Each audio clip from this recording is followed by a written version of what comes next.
Hello,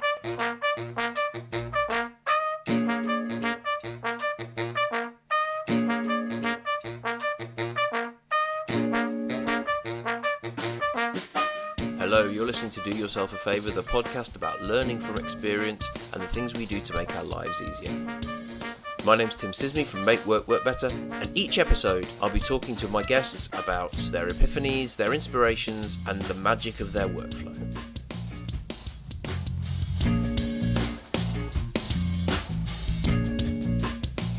And I'm very excited to have Mieke Gadd join me this time. Hello, Mieke. Hello, Tim. How are you? I'm very, very well, thank you. Would you like to introduce yourself to all of our lovely listeners? Oh, gosh. How do I introduce myself?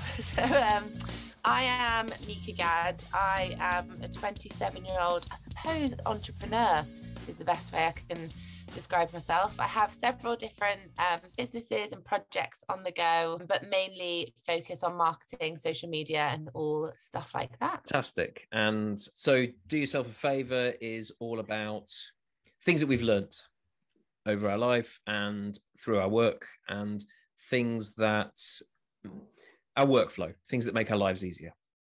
Okay. And we're here because mainly I just invite people who I like talking to. But we had a great conversation last time, and so I'm really interested to hear your take on the first question of this, which is, what's something that you wish you'd learnt sooner? If it makes you happy, you don't have to explain that to anybody. I wish I knew that when I was 16, like 15, 14. It's if it makes you happy and it doesn't cause anyone else any pain or real anguish or upset, you don't have to explain it to anyone. If you want to take a Wednesday off work because you feel like you need to take a Wednesday off because you need the day, don't explain it to anyone. If you need to do it, if it makes you happy, you do it. If you like river dance, you crack on and do it. If you want to wear bright purple tights every day because they make you smile, bright purple tights. We spend so much of our lives molding our personalities and our preferences to please those around us for no benefit at all. It doesn't make your life easier. It just makes your own life harder. And in reality, most people aren't watching. Most people don't really take it in. Most people are worried about how other people are perceiving them. They're not really perceiving others. Mm-hmm. So yeah, I wish I'd learned from a really young age, if it makes you happy, you don't have to explain that to anybody. That's something I wish I knew. So I'm going to try and get this in the right order and think, because I've got several thoughts. To start with, I'm going to point you to one of the little guys on the shelf behind me. I've got a little Don Draper. Nice. And he's literally there because there's a scene in Mad Men where Don's in the lift with Ginsberg, one of the more junior guys. And Ginsberg's angry because Don has been a dick about something. And he says, "I feel bad for you." And then Don just turns and says, "I don't think about you at all." Yeah. And then leaves the lift. And so that's why I've got little Don Draper, because you're right. One of the things that I'm certainly guilty of is building up that, like, other people's expectations or thoughts or reasons why I might have done something, and getting myself in a bit of a tiz about that. And frankly, I'm not that important. And do you know the weirdest way how I learned this, and it sounds really silly, but I, about 5 years ago, got really into going to the gym. And when I first started going, you'd be so nervous. Am I doing this right? Is that person looking at me thinking, is she doing that right? Is she doing that? Is she doing that? And I then started seeing a personal trainer, and she said to me, you'd save half the time in the gym if you stopped worrying about what everyone else was thinking about you. And ultimately, two things. One, no one's actually looking at you. They're looking at themselves in the mirror. They're only caring about how they're being perceived. Mm-hmm. And two, you're ruining actually what you're doing by worrying about what other people are doing it to be.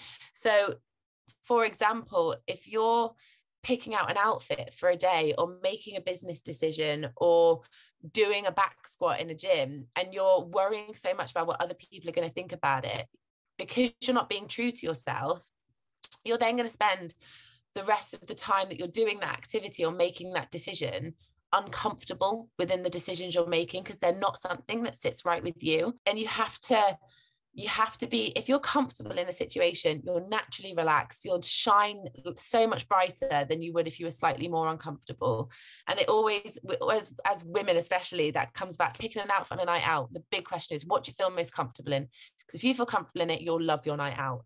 And it's the same, I think, when it comes to business decisions, when it comes to choosing a certain path that you're going to take, it's which one will make you feel most comfortable, because then you will enjoy that process so much more. And if it makes you comfortable, it makes you happy. And half the time we actually can't explain why that is. Why do you prefer tea over coffee? I just do. It just tastes better to me. Why did you make that business decision? Because I did, because it felt right to me in that moment. That's what I felt like I had to do at that minute in time. And then also, once those decisions are made, it's about making the most of the situation that you've put yourself in or someone else has put you in. If that's the hand you've been dealt, make the most of it. Because again, if you sit there on your night out wishing you'd put on a different top all night, you're not going to be in the moment and making the most of what you've got. And the same within any decision in life or business or anything like that. If that's what you've made, stick to it. If you felt like down the line it was the wrong decision, learn from it. Don't dwell on it. Just digest it and move on. And I think that, again, is something I wish I knew much earlier in life. Is just, right, everyone fucks up and everyone can be a dickhead. But if that happens, if you look back and go, yeah, I did that, that was me, most people go, yeah, fair dues, and then you move on from it, rather than sitting and dwelling on it and letting it eat you alive and wishing you did something else and wishing you could change it. No, I'd made that decision when I made it because I thought it was the right decision to make. If it works out, brilliant. If it doesn't, you then deal with that scenario with a new, fresh mind that's learned something new. What do you think would have been different for you if you'd known that sooner? I think I would have started my own businesses a lot sooner. I ventured out and started working for myself at the age of 26. And some people see that as really young. Some people see that as a waste of the first half of my 20s because I could have done so much more. And again, there's no point in me sitting here and going, oh, if I did it when I was 21, if I did it when I was here, because it'd be a completely different scenario. And also I can't do it when I was 21 because I'm not 21 anymore. But if I'd have known the things that I'd have known, I think it would have diminished some of the fear of failure, which is, I think, one of the main reasons why people don't really do what they want to do. It's that fear that they'll mess up, the fear that they won't succeed, the fear that it will all go wrong, the fear of what other people will think if it does happen to go wrong. I was going to ask, actually, how much do you think the fear of failure is around the fear of what people will think if it fails? It's a hard one, because I think sometimes that's quite a healthy emotion to have, because it's not a fear of what other people will think, but it's a fear of letting people down. So I think it can come from a really lovely place. It can come from a place of, for example, with myself, one thing when it came to starting my business is I really wanted to make my dad proud. And if I don't put in all the hard work and I didn't make it work, I'd be really worried that he no longer was proud of that decision. But I think it's a 50-50. I think part of it is for what other people will think. And the other part is also just quite logistical, in that if this fails, I can't pay my rent this month, or if this fails, I can't feed my kids, or if this fails, I'm going to have to sell my car. So I think part of it is what people think, but I will give people dues, and that I do think some of it is just, well, I need this to work, because if I fail, I need money. And unfortunately, you need money to survive in this world. So yeah, I think it's 50-50 on that point. Okay. I wonder a little bit about how much of people not starting is quite entrenched in the perception of what I think there's a lot of the not getting going, like you said, you'd have started sooner if you'd known this. And I do think that a lot of that kind of inertia comes from, what will people think? How am I going to describe it? If it doesn't work, am I going to look silly? Definitely. And that's I think that's one of people's biggest fears, is looking like a wally in public. And that's a completely normal fear to have. People shouldn't be ashamed of having that fear. But I also, personally, I find it 10 times more inspirational if I watch someone try and fail and learn and try again and fail and learn and try again, then watch someone go, do you know what? Trying just seems a little bit too difficult. So I'm just going to sit here where I know it's really comfortable. Mm-hmm.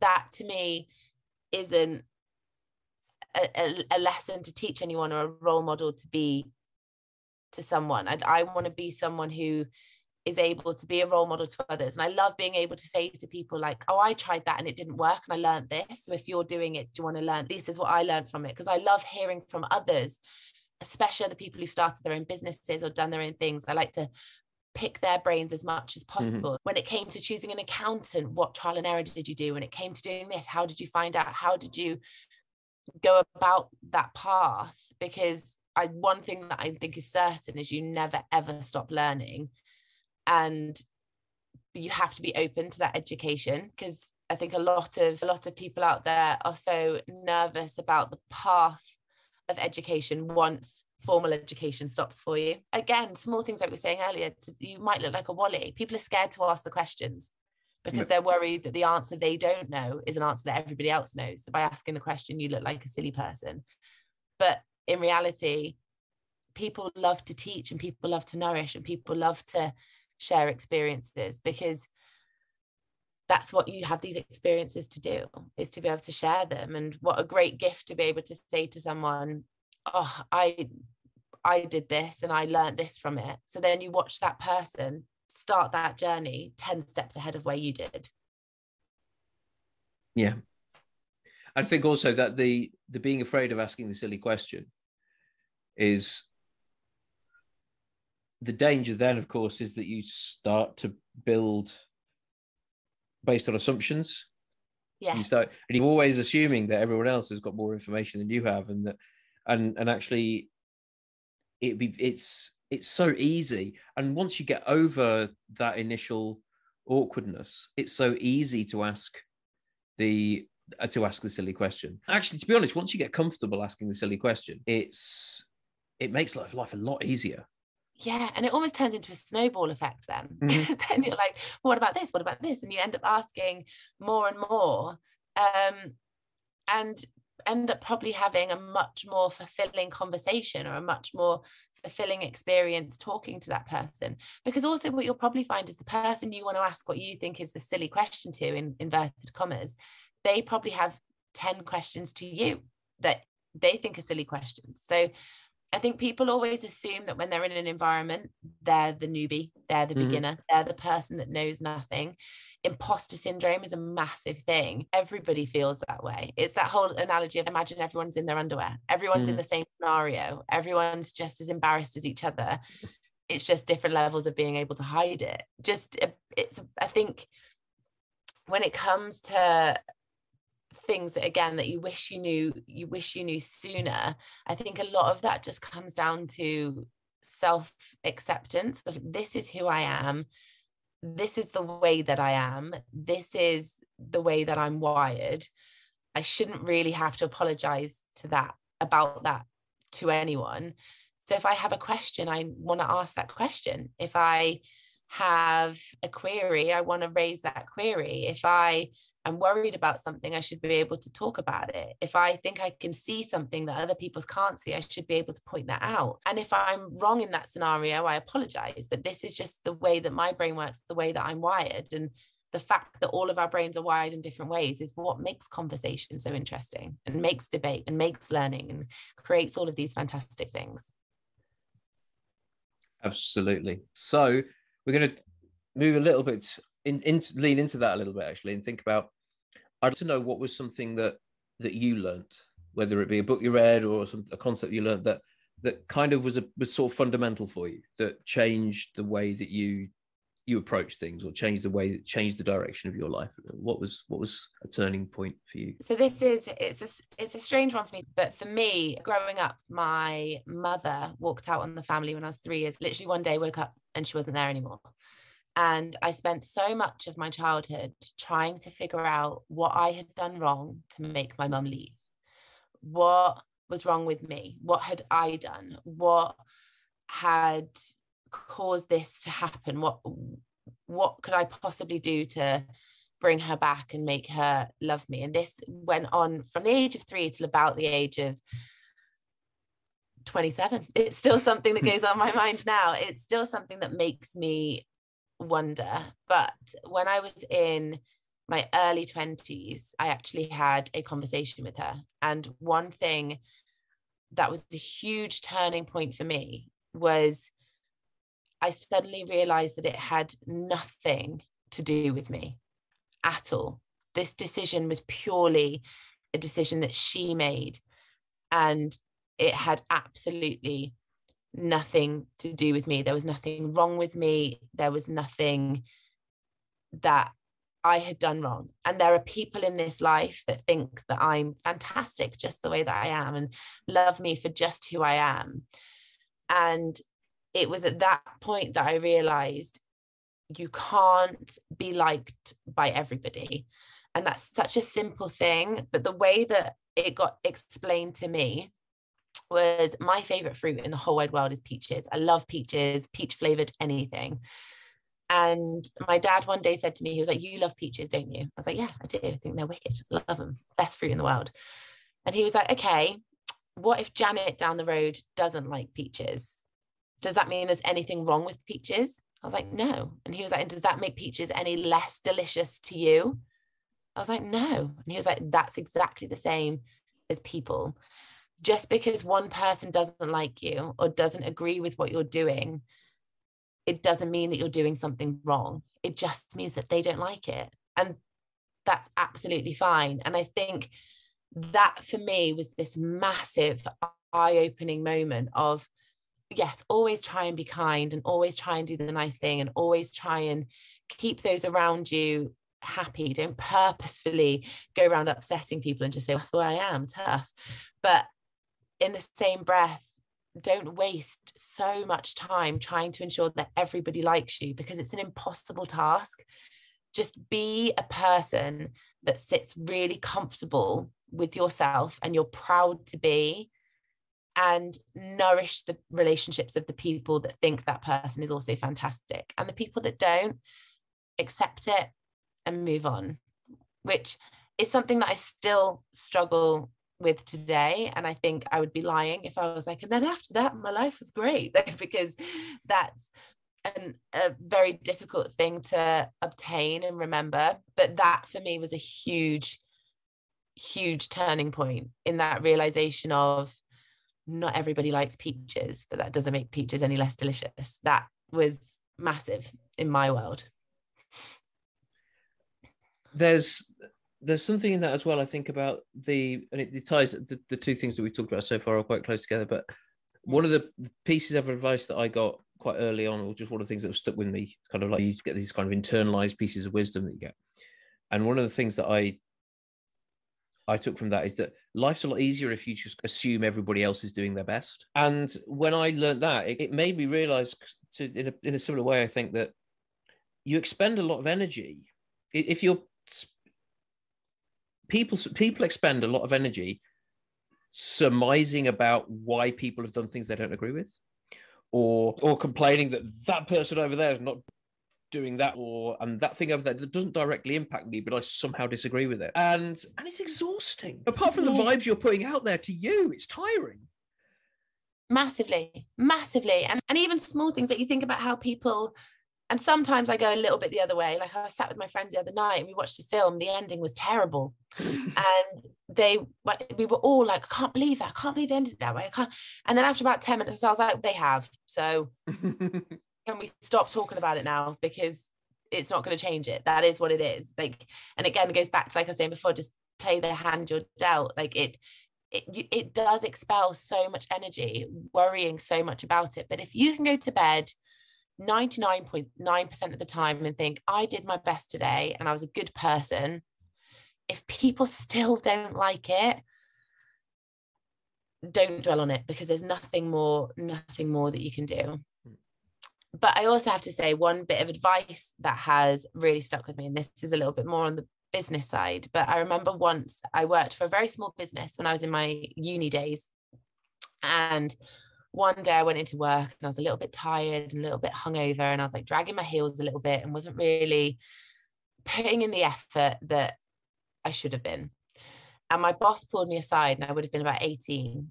And he said to me, Mieke, this business is a baby. If you don't nourish it and care for it and feed it and look after it 24/7, it will die.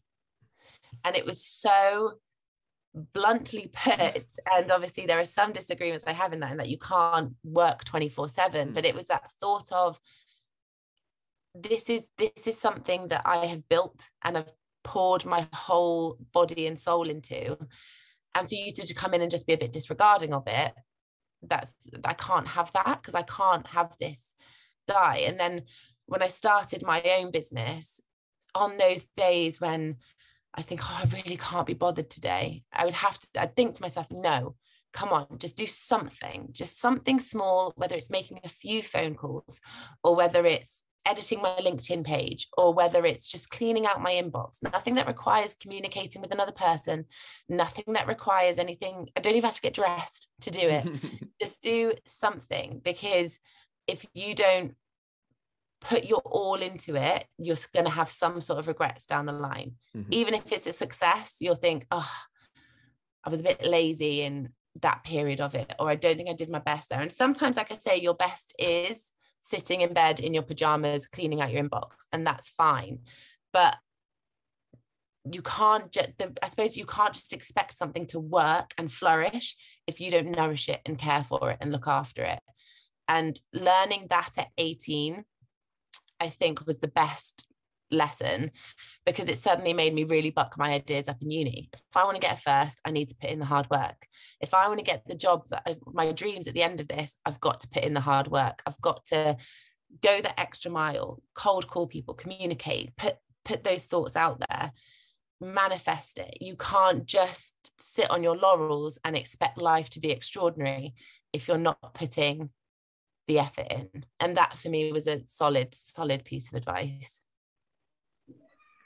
So thinking about your work and how you do your work, we move into the workflow sort of section of the podcast, and I'm interested to know, so you're not allowed your phone or your laptop because they're too easy, but you can have things that live on your phone or your laptop.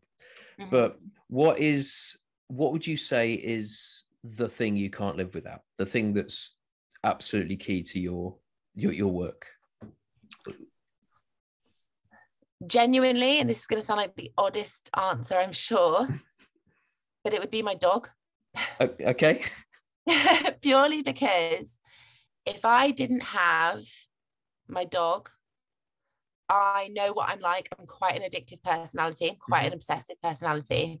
I'd end up working all the time. Whereas my dog is this little adorable being that forces me first thing in the morning to go on a walk, forces me at lunchtime to go out on another 20-minute walk.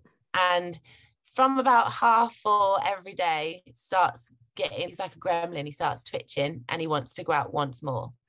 And it's this purpose to have this break within my day. And again, like I said, that's just me personally, because I know what I'm like. I would end up putting too much in my diary, whereas by having a dog, it forces me to have some form of work-life balance, and therefore creating a work-life balance becomes so much easier. And for me, that's the key to enjoying your job. Because I didn't go self-employed to not enjoy it.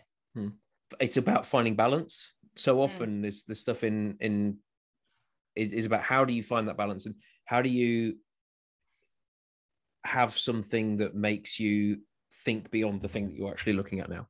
Yeah. And 100%. And the difference with the dog and a child, and I say this, is I could say to a child, look, I'm really busy right now, so we're not going to go for a walk, we're not going to go outside, but we'll go outside tomorrow for a lot longer, I promise.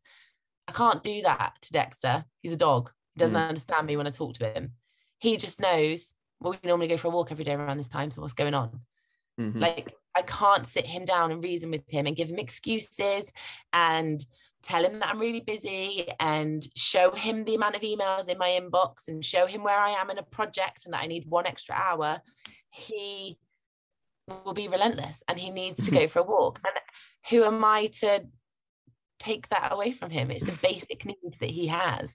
So for me, he is one of the keys to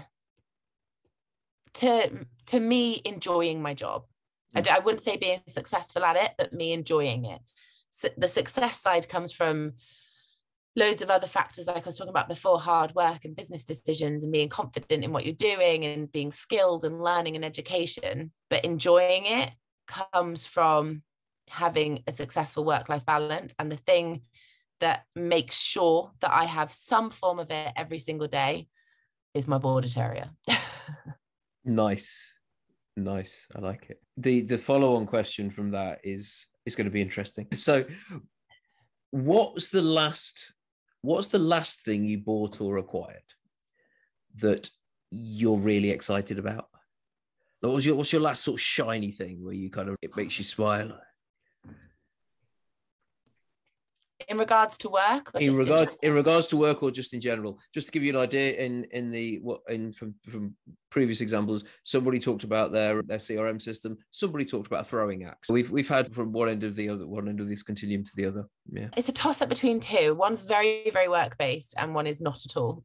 Okay, but one of them is my MacBook Pro.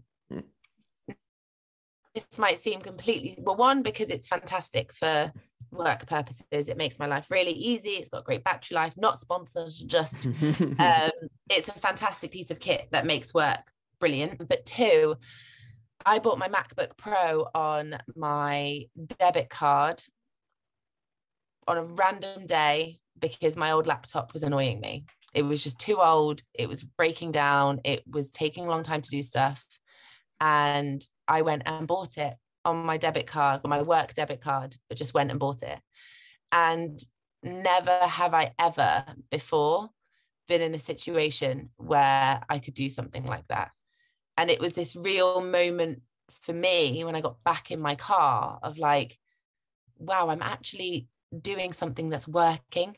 It's making me happy. I'm enjoying my job, and I can afford the stuff that I need without having to do 25,000 business transactions to clear up space on a credit card that I've had locked in a drawer for 5 years because it's been maxed. Did you know, like, it was a real moment for me to sit in the car and be like, wow, I'm actually doing all right. It's all going good. I am with you on the MacBook Pro thing because, frankly, the battery life on these things is incredible. So good. Go out in the morning and it will last all day. It's amazing. I don't think I switched to a ThinkPad or something for this work I'm doing for National Express, and the idea that I would have to charge it after 3 hours of using it on the battery was just like, what? My human right to be violated or something. It was awful. I charge this thing probably once every 2 days. Like, it's brilliant. It's absolutely brilliant. So anyway, take it from the second thing. That's right. So on the complete flip side to that, the second thing that I just bought that is one of my favorite things ever is I play the guitar. And recently my friend asked me to play at her wedding, which is a huge, huge honor. I felt very honored, but she told me that I'd have to stand up and play.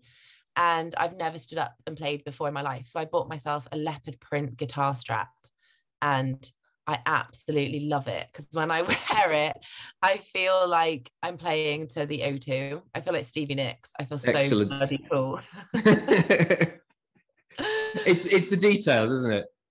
And it was like £6 off Amazon, but I absolutely love it. I love it so much. I'm now looking at. There is something about those things where you can, and sometimes they were. Sometimes they're like expensive things, and sometimes they're not expensive things, but just every now and again, it's just nice when you've got like a thing where you just look at it, or you maybe give it a little stroke. It just brings you joy. Yeah. I'm such a nostalgic person and so not a materialistic person. I'd say 90% of my belongings are like that. I like to buy things for an occasion. So even if I wanted like a new pair of sunglasses, for example, and I wanted an expensive pair, I'd wait until there was an occasion to buy them. even if it's something small. But so when someone says, oh, I like your sunglasses, or they're cool, I'd be like, oh, thanks, I got these on the day my friend told me she was pregnant, or I got these on my 1-year anniversary of my business, or I like there to be some form of nostalgic reason behind things. Like a significance. Yeah. Nice. Yeah, definitely. Excellent. And so you've got a guitar strap for your friend's wedding. Exactly. Nice. I like it. So we're onto the home straight now, Mieke. And this is where I ask you to complete a sentence. And that sentence is, do yourself a favour and... Oh, crikey. Do yourself a favour and ring someone who you love, but you haven't spoken to in at least... I think nowadays we all get so caught up in day-to-day life that we forget to communicate with grandparents, aunties, uncles, cousins, school friends. And I also think that especially now, post-pandemic or mid-pandemic or wherever we happen to be in all of this, social anxiety has become massive, and people have become quite fearful of talking on the phone because there's nothing particularly exciting going on. They've not got much to talk about, and they get so worried about phoning someone and not having much to say, or not having a specific topic in mind. But I think by talking to people, you can end up having the most fantastic conversations and pull things out that you never knew were there, and just you might make someone's week, you might make someone's year, and you'll also probably make yourself feel 1,000 times better. So mine would be, do yourself a favor and ring someone that you love that you've not spoken to in at least a month. Fantastic. I think the phone as well, for me, has undergone a bit of a renaissance post-pandemic, just because, I don't know if you've realized this about phone, but you don't have to sit in front of a screen about it. You could be anywhere. You could be on a walk and have a conversation with someone. Yeah. And like the amount of people that I'll say to them, if they're like, can we have a meeting tomorrow? I'll be like, my day's booked up, but I'll be walking the dog at 1. Why don't we talk on the phone? They're almost like, oh, but I'm like, we never spoke by video before. We can talk on the phone. It will be fine. It will be absolutely fine. And I think, to be honest, I do think though, like online working has made people forget that the phone is something that you used to call your mum, and you used to call your friends, and you used to call your auntie that lives in Australia. It doesn't have to be a work call, and we all rinse the Zoom quizzes and the Zoom this and the other. But the reason I said this is because I met up with my uncle last weekend to do gift exchange for Christmas, and I realized I hadn't seen him all year. He's had some health issues, so he's been quite COVID savvy, even though the restrictions lifted. And I said to him, when COVID started, you and I spoke on the phone every single week, because it was like the new toy. Like, let's now have a Zoom conversation. We spoke on Zoom every single week, but in the past 6 months, we've not spoken on the phone once. And I was like, why haven't we? Where did that? And it's because the novelty wore off. And I think people, especially people that live on their own, I've lived on my own a lot in my adult life, and when you do live on your own, or you're on your own, it's very easy to get used to being on your own and not talking and not sharing. And if you spend your whole day on Zoom during the day, you close your laptop in the evening, you think, right, I don't want to have another bloody phone call, like I'm done with it. But just pick up the phone and call someone. Just call them. And my other bit of advice would be, if they don't answer, text them to say, was just calling for a catch up. If you're free this evening, give us a bell. Because I also guarantee there are plenty of people out there that look at their phone and think, oh, I don't want to answer. Because there's just that little bit of social anxiety that kicks in. But if you realize that they're literally just phoning to have a chinwag, you then might go, oh, no, I will phone them back. They're not phoning to tell me bad news. They're not phoning to tell me something horrific. It's just for a general chit chat. The other thing I think that's made me think of as well is that the pandemic has removed quite a lot of spontaneity from our interactions with people. For the most part, for the last 2 years, since kind of March last year, the number of conversations we've had with people that weren't pre-arranged is very, very small. And I remember I had a phone call from a former colleague of mine, and we've stayed in touch since I left there, and she's moved on as well. And she just called me, and it was one of those things where I'd been meaning to get in touch with her to find out how she was doing in her new job and everything like that. And then I just got this call, and I'm like, oh, that's novel. And she said, is it okay that I called that race? I was like, it's wonderful. It's such a nice surprise to hear a voice of someone that I haven't heard in a long time, that I wasn't expecting. And yeah, I'm not in the middle of something, so I totally can have an unplanned conversation with you. And that used to happen a lot, and it doesn't happen quite so much anymore. But like small things, and also I think the non-pressurized meetup, like the amount of times I used to go for like a coffee with someone, or we'd go for a run and then go for a coffee afterwards. Or like you say, I'd be in Tesco and I'd bump into someone and be like, oh, do you want to go down the pub? And we'd end up doing all this spontaneous stuff. But that just doesn't happen anymore. For so long, things, and I think just because also you get out of the routine, things like I used to live opposite a really nice pub, and almost every single Friday I'd pop in for a glass of wine. Sometimes I'd talk to the landlord, sometimes I'd bump into someone I know, but I'd always pop in. Then when the pandemic hit, that stopped happening. So I got into a routine of not doing it. And then when the pub reopened, I was almost nervous to go back. Like, what will I talk to people? But as soon as you do it, the conversation just happens. Conversation happens. That's my new tagline. Conversation just happens. So phone someone up and ask those small talk questions. How's work? How's your day been? What have you been up to? How are the kids? How's the dog? How's the decorating going? And they would just lead on to other questions. And even if it doesn't lead on to this grand conversation that changes both of your worlds, I can guarantee that if you haven't spoken to your grandma in 3 months, there are a few nights a week that you go to bed and go, God, I really need to phone her. I wonder how she is. And that feeling for your own mind will then have gone, because you know that she's fine, because you've spoken to her and she's all good. And I think that leads into, actually, I've been talking a lot about New Year's resolutions in my household. And I said, and I don't massively believe in them, but I always like to do something. And I said that my new one is going to be, don't put it down, put it away. But I'm going to apply that to hopefully so many areas of my life. So when I'm sat in my car and I think, I should really phone my dad, rather than thinking it and going, I'll do that tomorrow, I'm just going to phone him there and then. When someone texts me and I see it and I go, I'll text them back later. No, text them back there and then. If you see it, if you've got time to read it, you've got time to reply. And that, I think, is going to open up so much more brain space in my head, make me feel so much happier because I'm connecting to more people on a day-to-day basis, and just keep that normality going during this strange period of time. There's that ties directly into some best practice from getting things done, which is one of my things. But if you go, so the 2-minute rule, if you can do it right now in less than 2 minutes, just do it. Yeah. Don't put it on a list. It's going to take longer to put it on a list and then look back at the list and remember to do it than it is to just do it. And I think it's a big breakthrough for a lot of people. The stuff on the stairs, if you put it on the stairs, it lives on the stairs for 3 bloody weeks, because you never take it up with you, because every time you're going up, your hands are full of something, or you don't want to do it then. Just don't put it down, put it away. Don't put it next to the dishwasher, put it in. Don't put the clothes next to the dryer, hang them up. Don't put the cup at the top of the stairs, take it down and take it to the kitchen.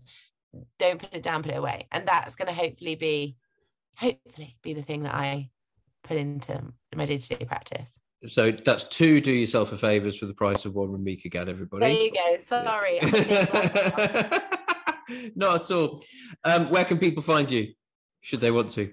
You can find me on LinkedIn. I'm Mieke Gadd, which is Mieke. Or you can find me on my website at www.corporatebrandambassador.co.uk.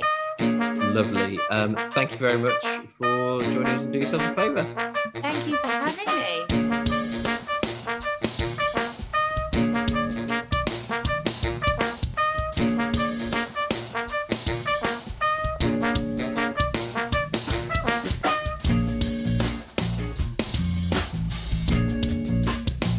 You've been listening to Do Yourself a Favour, the podcast about learning from experience and the things we do to make our lives easier. Brought to you by Make Work Work Better. My name's Tim Sisney from Make Work Work Better. Our theme tune is by the Titanics. Talk to you again soon.